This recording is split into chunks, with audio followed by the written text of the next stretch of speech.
I met Roger when we first put Steely Dan together and we were doing the first records. Roger's standard of recording was so high, he was almost obsessed. He was a scientist and he was a brainiac. Every little detail added up to the quality of sound that he was looking to get. You'd watch him and try and figure out, what is he doing? I'm working. And can I help? No.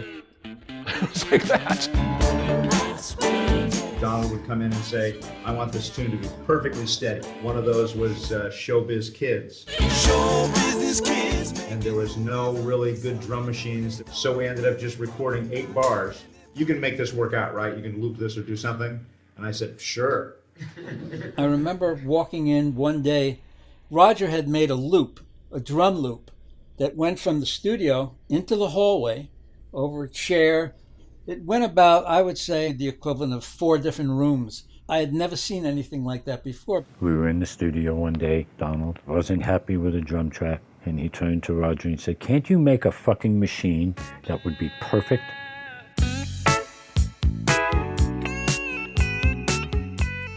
I did build a machine to help things out, but the criteria was to so that you couldn't tell at all that it was a machine.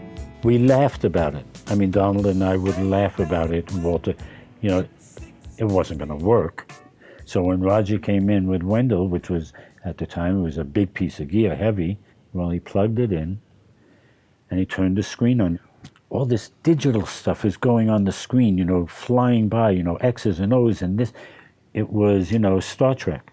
He was able to write the software, an assembly language, the hardest of all. He had a computer that was capable of digitizing and then replaying drum samples. There was no such thing as MIDI then. So we just put a click on tape, have the click trigger the computer, and then we'd have to go back and make a second pass and do the snare drum, another pass and do the hi-hat.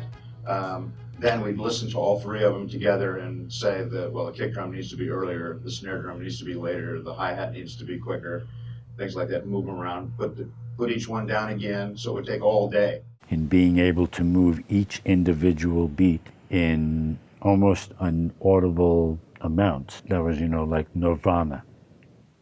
It was Nirvana for Donald. The first thing that played on was Hey 19. Hey 19. Then when we did Donald Fagen's Nightfly album, I built a new machine that was 16 bits, and we hooked it up to the 3M machine so it would transfer information digitally. I built these things because it would take a lot less time than it would to be in the studio with Donald punching in one drum beat at a time or cutting the same tune, 400 times with 400 different drummers. So Gaucho only took 2 years instead of we might still be in the studio working on it.